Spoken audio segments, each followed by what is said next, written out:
Clerk, please call roll.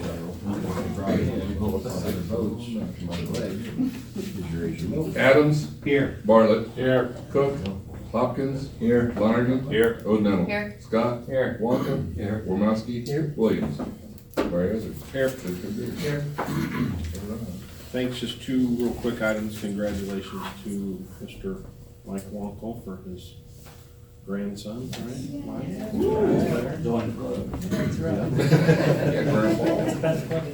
And he was here at the previous meeting, but I know the council, I sent an email to the council letting them know, but Kelly Hall will be retiring in May. So that process starts, but just wanted to let our media know that, so he will be retiring in May. That's that.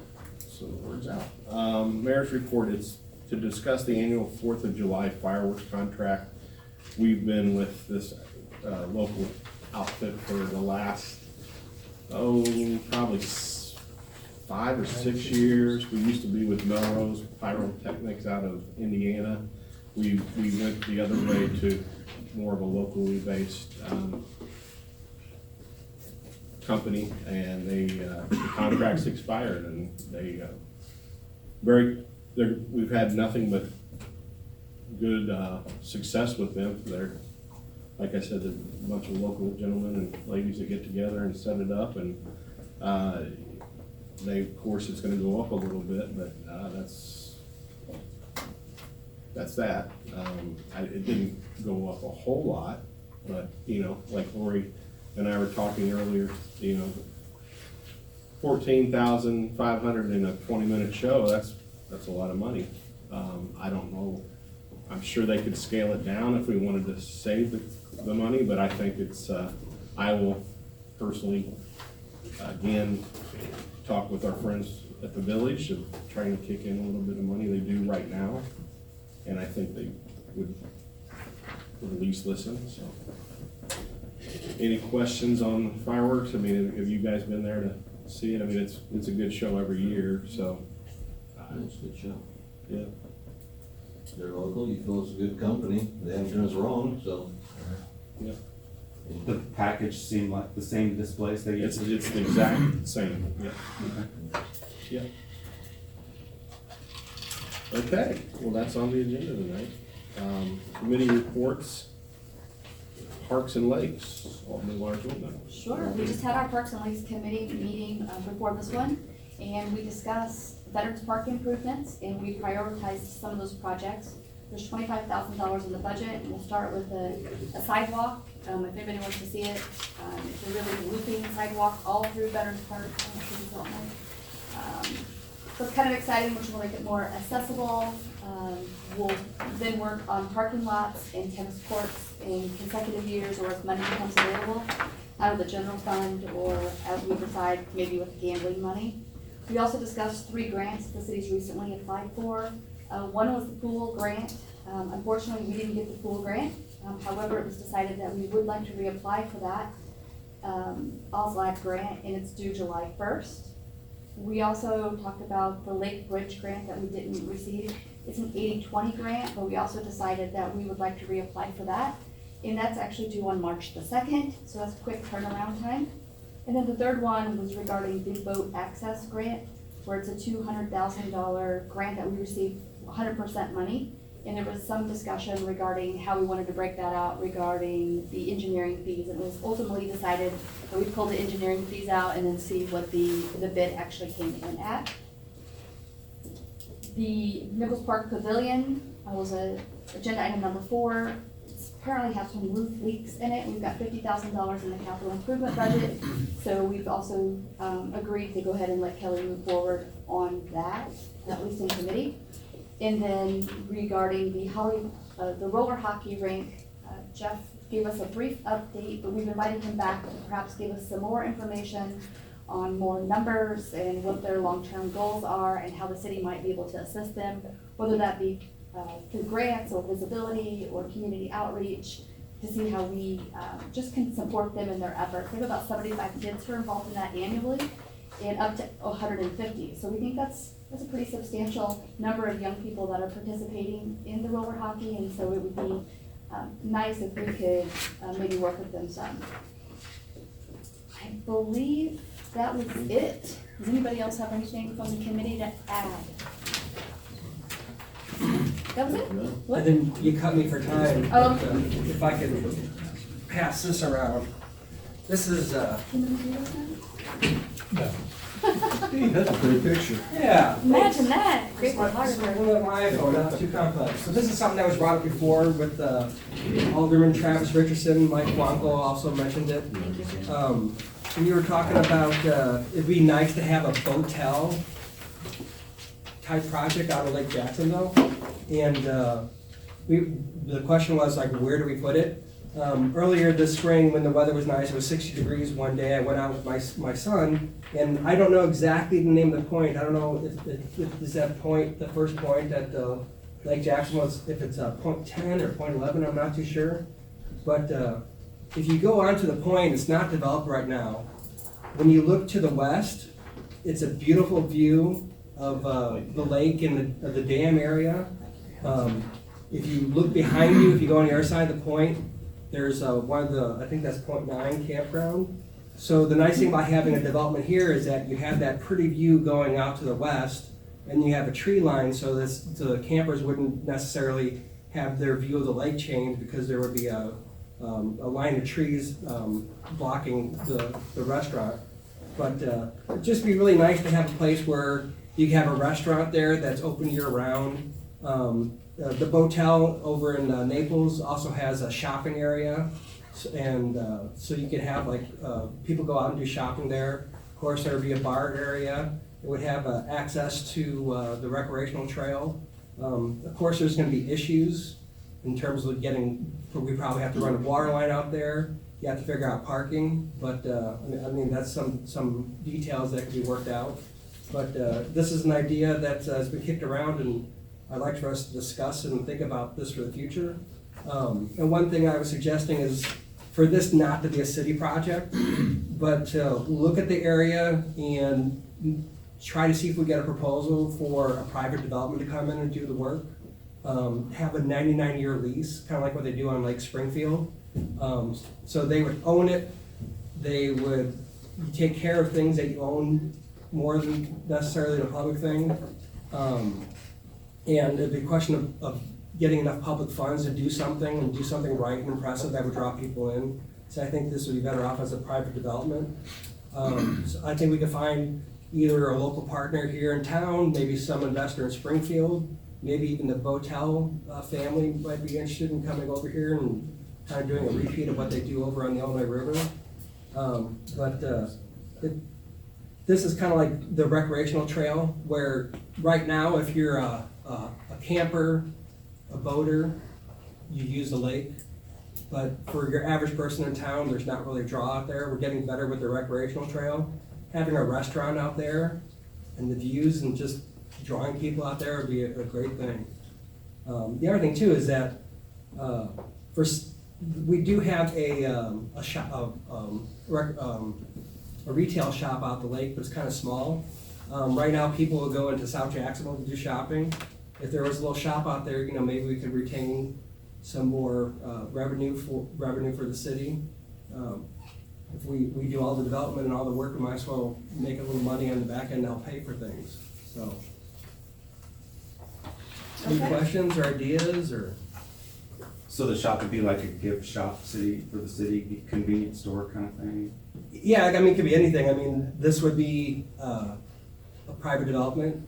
So, I mean, whatever they could think of with their creativity, whatever would work out there. And this is one of the public points?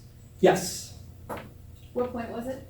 That would be point 10. point 10. They call it Pine Point, I think. Oh, yeah, that's right, because Pine Point is actually a private campus. Yeah, that's a private How is it? Less than there. yeah, there's the point numbers on the map are different than what are on the posts, so I don't know what's going on with that. Steve, thank you for sharing that. Sorry we weren't able to bring it up during our Parks and Recs committee meeting, but definitely let's hold on to that and maybe bring it up at the next Parks and Recs committee meeting. Maybe someone will even come forward to gather some more information. Thanks. And I think definitely we'll wanna, I'm not sure if you talked to anyone else in the city or Brett, maybe have a different point or something else he's got in mind, so. Sure. We could talk about that later. Yeah, I just want, this is an idea that's been mentioned, and I just want to see if I can kick it and go forward a little bit more. Yeah, What right. about where the boat dock building is? You already have parking right there. Right, Originally, when it came up, it's where, I believe it's where this, sand, The beach. the beach, yeah, that's where it was originally thought to be, and at least, that's what I recall. Yeah. I think it's an awesome idea. thanks. It's not mine. Just don't steal it from Travis Richardson. Mike Hayes. And might Mike, be. Oh, Mike Hayes. yeah, Steve, I think Mike Hayes would be insured. can you Yes. vote, if boats are going up to, can you vote up to it? I think that would be up to the developer, but I think that'd be an obvious thing to have like a little docking area or something like that. If it was at the boat docks, then, You got parking? But I mean, if you, I would encourage everyone to go out this point and walk around. I mean, I would go to a restaurant there. The area at the boat dock is a little bit more busy and a little bit more congested. That's probably not the prettiest point. That's why I just looked at that one point and I said, hey, that'd be a good place for that. that's all we have, Mr. Mayor. Very good. Planning and Public Works, Alderman Scott. We have one item, to discuss request to rezone property located at 1691 to 1693 Westmoreland Avenue from B3 to B4 with special use. That was discussed for rezone for an auto body repair shop to go in there. And it unanimously passed at the meeting. I have one question. I could have asked Mike, but we didn't talk this afternoon, right? Is there any landscape that's gonna be around the building? Greenery? 'Cause I know that's one of the things we, That would come up at the site plan okay. review. This is just the rezon, but yes, it is subject to site plan review, so it'll come before the plans commission. So they're looking at building. Yes. This is a family who has one already in Quincy and one in Macomb, I believe, Freeburg. Mark Freeburg is who did the presentation. Okay, Public Protection, Alderman Hopkins. Discuss waiving bids and accepting proposal for the purchase of 28 sets of line turnout gear for the Jacksonville Fire Department. Captain Nyberg is here to explain that a little bit better if you have questions. These are the outfits that the firemen wear. They each have one uniform. These are subject to inspection. They have to be sent to Chicago to be inspected. This can be anywhere from a 3 to a 4 day turnaround. That leaves a fireman without a suit. So the purpose of this is to have additional suits for every fireman. So, fire person, sorry. So that should they have to turn in for inspection, have them cleaned, have them maintained, they have an additional suit to go out. It leaves them at least having something without. Am I correct? Correct, and it's a new NFPA requirement. So even if we delivered our gear up to Chicago, it would still be more than a 3-day turnaround. So there would be people without gear who would have to work, and it's physically not possible How often do you wear your uniforms? every 3rd day. So it's turnout I thought you were gear. talking Turnout like gear. your It's the fire suits. gear. Okay, No, yeah, it's what they wear to the fire. okay, yeah. Is this already in the budget? Yep, it's already been approved. Great. Great. Thank you. No, thank you. All right. Any public comment at this time? Just a follow-up. Last time I talked about that manufacturers contest. I think they're going to be posting the nominees Wednesday, so I don't know if we were going to be in that, but I just wanted to re-alert people to that. Because if we are in that, that's when the voting starts. Skip got the link out to everybody, so. Yeah. Yeah, Kristen Jameson and Terry C. knew about it and passed on the information to the local manufacturers. Thank you. All right. We will Motion to adjourn. Alderman Hopkins, seconded by Alderman Lardo. We're adjourned. Can I have everybody stand for the pledge of allegiance, please? I pledge allegiance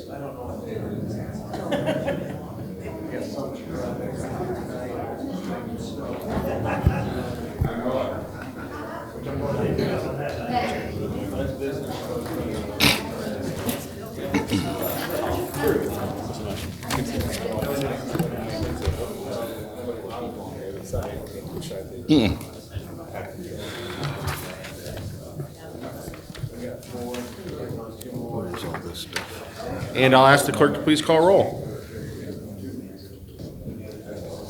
Adams. Here. Bartlett. Here. Cook. Hopkins. Here. Lonergan. Here. Odenental. Here. Scott. Here. Wankle. Here. Wormowski. Here. Williams. Mayor Izzard. Here. City Attorney Beard. Here. You have a quorum. Okay, is there any, or is there a reading of the minutes this evening? Alderman Bartlett? Great. Second by Alderman Hopkins. All those in favor of approving the minutes, please respond by saying aye. Aye. Opposed? Presentation of petitions? No petitions? Any communication? 2. The annual, the annual request from Brett Van Bever, the director of the 4th of July 5K run. They want to use Dining Hall on July 4th from, let's see, 7:30 a.m. until about 10. And it's just a place where people can sign in and everything. We normally give them a couple of the dining rooms and let them have that. That's already passed through Kelly, and he agrees it. The second one is cross country invitational will be October 3rd, 2020. They'll use the park out there from 9:30 a.m. until about 5 p.m., actually 7 o'clock. And they set up the barricades so that they barricade off a little bit of it there. And that's done on an annual basis. So if there's no problems with that, we'll inform the Parks and Lakes people and have it set up. We, at the last meeting, maybe Kevin Eckhoff had a request in. Did you cover that? About the Gatorade 5K? Gatorade, yeah, I don't But, remember. yeah. Okay. Hazmat Hospital? Yeah. Yeah. Yeah. Oh, yes. Yes, It's already yeah, approved. we did All right. it. Kevin Ecker, he was here. Perfect. All right, great. We had Boy Scouts too, so I can't remember anything. There's 3 items under the mayor's report tonight. Item number 1 is to appointment of Chris Cox and Marcy Patterson to the Municipal Ambulance Commission. We need a motion, Alderman Aaron Scott, second by Alderman Large Oldnettle. Voice vote. All those in favor of Ms. Patterson and Ms. Cox, please respond by saying aye. Aye. Opposed? The next one is the appointment of Jamie Filio Cruz to the Commission on Disabilities and Human Relations, term to expire October 30th, 2022. Is there a motion for Ms. Cruz? Alderman Large Oldenow, second by Alderman Aaron Scott. All those in favor of appointing Ms. Cruz to the Commission on Disabilities and Human Relations, please respond by saying aye. Aye. Opposed? And the third one is a resolution authorizing waiver of advertisement for bids and accepting proposal from Central State Fireworks for the 4th of July fireworks display. Is there a motion? Alderman Wankel, second by Alderman Lonergan. Be it resolved that the council waives competitive bidding and accepts the proposal of Central States Fireworks for a 3-year agreement for the provision of fireworks at 4th of July at a cost of $14,500 per year. Any discussion? I would ask the clerk to please call roll. Adams. Yes. Bartlett. Yes. Hopkins. Yes. Lonergan. Yes. Odenental. Yes. Scott. Yes. Wankle. Yes. Wormowski. Yes. Motion passes. Any public comment at this time? Consent agenda items tonight. Finance, IT, and personnel, and Alderman, you want to take that? Sure, we have one item, city treasurer's report, is in our folders. Okay. In public protection, Alderman Hopkins. A resolution authorizing waiver of advertisement for bids and acceptance of proposal from the Dingus Fire Company for the purchase of 28 sets of Lion turnout gear for use by the Jacksonville Fire Department. And utility, Alderman Wankel. Thank you, Mr. Mayor. One item tonight, resolution authorizing payments from Waterworks and Sewerage Project Fund for services rendered improvement projects. Nice, so move. Is there a second on consent? Second. Alderman Hopkins? You've heard the items under the consent agenda. Is there any you wish to pull for further discussion at this time? Seeing none, I would ask the clerk to please call roll.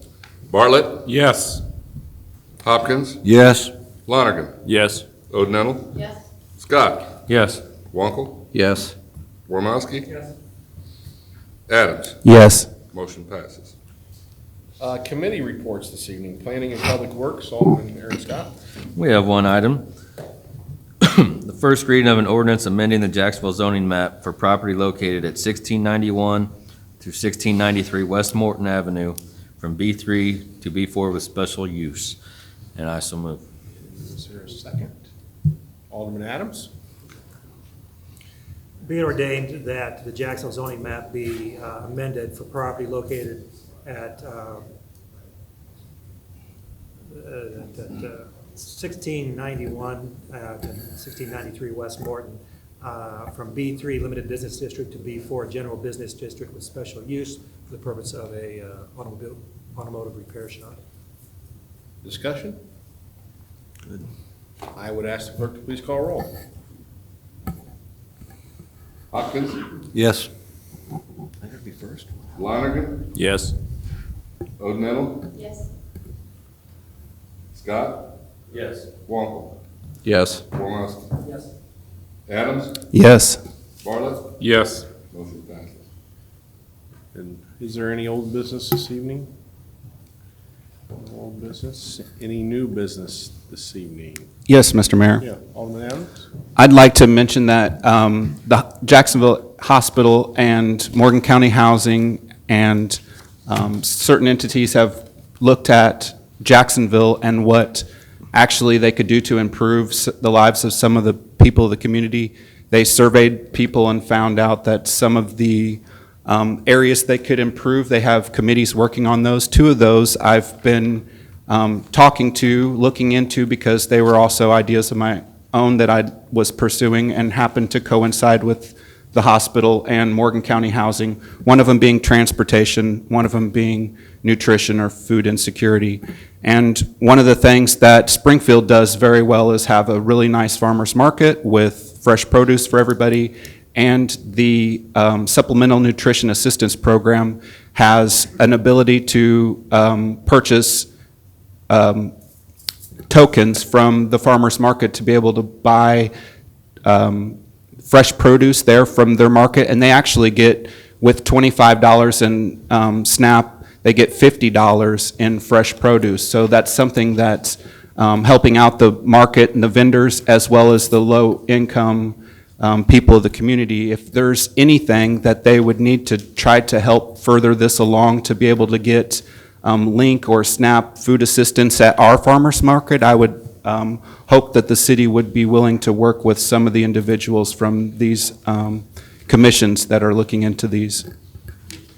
Thank you. Maybe we could do, was it 3R? What's the R3? The cannabis state grant? I don't think this would be anything but finding the No. money for a volunteer to be able to run an EBT machine at the market on one No, what I'm day. saying is that maybe we can get some of the vendors to relocate out to North Main or somewhere in the northeast side of town, because I think there's transportation issues with people getting down to Morton.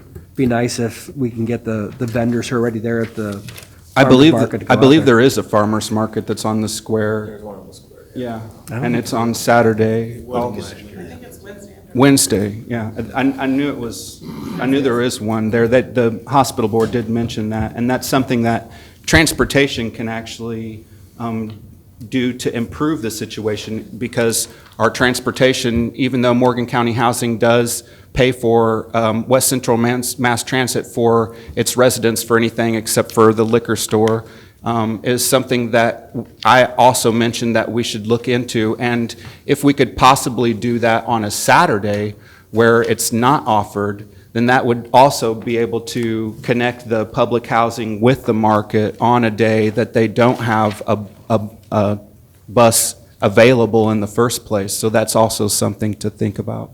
Is this through the Healthy Communities Initiative? With the Yeah, because the Healthy Families. Lori or the- Hart's, is that? Yeah, it's the Healthy Communities Initiative. There's Yes. 8 different, 8, in case yes. you guys haven't heard about it, there's 8 different initiatives that Passaman Area Hospital has Mm-hmm. launched and has built community participation by community members. And it's income and employment, it's food insecurity, it's housing, it's Mental health. lots and lots of different things. So they're being very aggressive with that, and I think it's great. So there's lots of suggestions, and they're trying to get the experts on each of the fields to participate in these conversations. If you're an expert in food insecurity, they've asked those players to come sit around the table to ask about what their needs are. One of them's transportation. Mental health and low income were the 4 top ones that they're addressing, yes. So just wanted to share. Absolutely, thank you very much. And thank you. Any other new business? Okay, is there? Motion to adjourn? Motion to adjourn by Alderman Hoffman, seconded by Alderman Lonergan. Drive safe, Steve.